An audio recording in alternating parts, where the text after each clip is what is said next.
કોંગ્રેસના આરોપની આગળ જે વાત કરી તો એમણે એવો આરોપ મૂક્યો છે કે આ સરકારે, ભાજપની સરકારે અનુસૂચિત જાતિની જે પણ કલ્યાણકારી યોજના છે એ બંધ કરી દીધી છે, તો એ વાત કેટલે અંશે સાચી?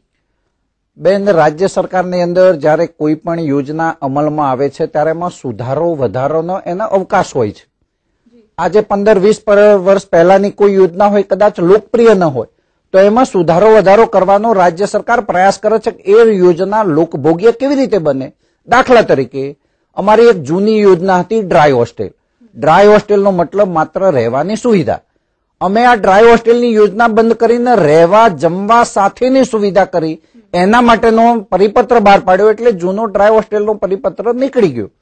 જે તે વખતે રાજ્ય સરકાર 219ની સ્કીમના નામે આવાસ બાંધવું હોય તો 9,000 રૂપિયાની મર્યાદામાં 70% લોન આપતી હતી. એટલે 6,300 રૂપિયાની લોન, 2700 રૂપિયા માત્ર એને વળતર. આ યોજના અમે બંધ કરીને આજે ડોક્ટર બાબા સાહેબ આંબેડકરના નામ સાથે જોડાયેલી આ યોજનામાં આવાસ માટે રાજ્ય સરકાર પૂરેપૂરા 40,000 રૂપિયાનો ખર્ચ કરે છે. કોંગ્રેસ શાસનમાં 9,000 રૂપિયા, એમાં પણ 70% લોન. આ રાજ્ય સરકાર 100% 40,000ની યોજના આપી રહી છે. એ જ પ્રમાણે ટ્યુશન, બાળકો જે 8 થી 10માં જે બાળકો ભણતા હતા એમને કોંગ્રેસના શાસનમાં 250 રૂપિયા પ્રતિ માસ, એવા 10 મહિના માટેના 2500 રૂપિયા રાજ્ય સરકાર આપતી હતી. ભારતીય જનતા પાર્ટીની સરકાર આવ્યા પછી આ વિદ્યાર્થીઓના કલ્યાણકારી યોજનાઓ માટે 2500 થી આગળ વધીને આજે 15,000 રૂપિયાનો અમે ખર્ચ કરીએ. મારા મૂળ કહેવાનો મતલબ એ છે કે આ સરકારે એક પણ યોજના બંધ કરી નથી, પરંતુ જે યોજના છે એમાં સુધારો કરી, વધારો કરીને એ યોજના લોકપ્રિય બને, એના કારણે વધારે લોકોને લાભ મળે, એ માત્ર રાજ્ય સરકારનો આશય છે. હા, કોંગ્રેસે 70 જેટલી યોજનાઓ, આ કલ્યાણકારી યોજનાઓ દલિત પીડિત શોષિત સમાજ માટે બંધ કરી, એ કોંગ્રેસને યાદ આવતું નથી. અમે તો એ યોજનાઓ લોકભોગ્ય બનાવીને વધારે નાણાં ખર્ચીને વધારે આપવાનો આ રાજ્ય સરકારે પૂરતો પ્રયાસ કર્યો છે.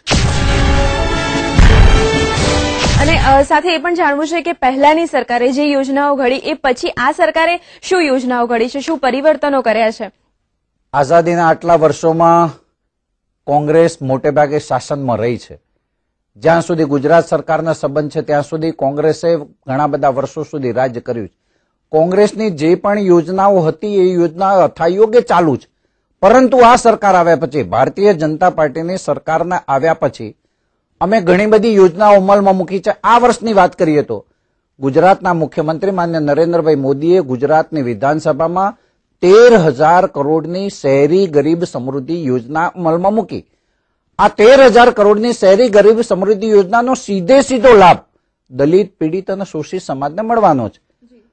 આ રાજ્ય સરકારે નવી યોજના અમલમાં મૂકી, વિદેશ અભ્યાસ લોન, ડોક્ટર બાબા સાહેબ આંબેડકર વિદેશ અભ્યાસ લોન. આ યોજના પહેલા નહોતી. કોમર્શિયલ પાયલોટની, કોઈ પણ દલિતના બાળકને કોમર્શિયલ પાયલોટ થવું હોય તો એના માટેની રાજ્ય સરકાર એમાં મદદ કરે છે. આ યોજના ભારતીય જનતા પાર્ટીની સરકાર છે.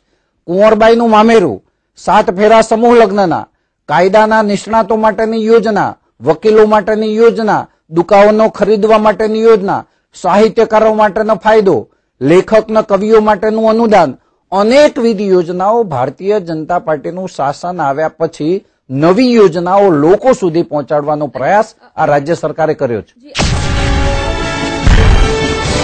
અને આ જે નવી યોજનાઓ છે એમાં કોઈ સુધારા વધારા, કોઈ મોડિફિકેશન થયા છે ખરા? સંધ્યાબેન, તમારી વાત એટલા માટે સાચી છે કે 95 થી આજે 2007 સુધીમાં મોટે ભાગે જયારે ભારતીય જનતા પાર્ટીનું શાસન રહ્યું છે ત્યારે અમારી ભારતીય જનતા પાર્ટીની સરકારની યોજનામાં પણ અમે વધારો કર્યો છે. પહેલા વિદેશ અભ્યાસ કોઈને જવું હોય તો માત્ર 5 લાખની લોન હતી, 10 વિદ્યાર્થીઓ માટે હતી. આજે અમે એમાં ડબલ વધારો કરીને વિદેશ અભ્યાસ જનારના 10 લાખ રૂપિયા માત્ર 4%ના વ્યાજે દર વર્ષે 40 વિદ્યાર્થીઓને મોકલીએ છીએ.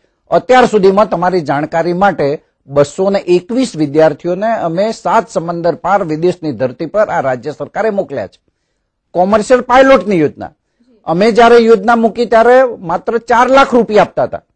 આજે રાજ્ય સરકારે હમણાં બજેટમાં નરેન્દ્રભાઈ મોદીના શાસનમાં 4,000 થી વધારીને કોમર્શિયલ પાયલોટમાં અમે 15 લાખ રૂપિયા આપીએ છીએ.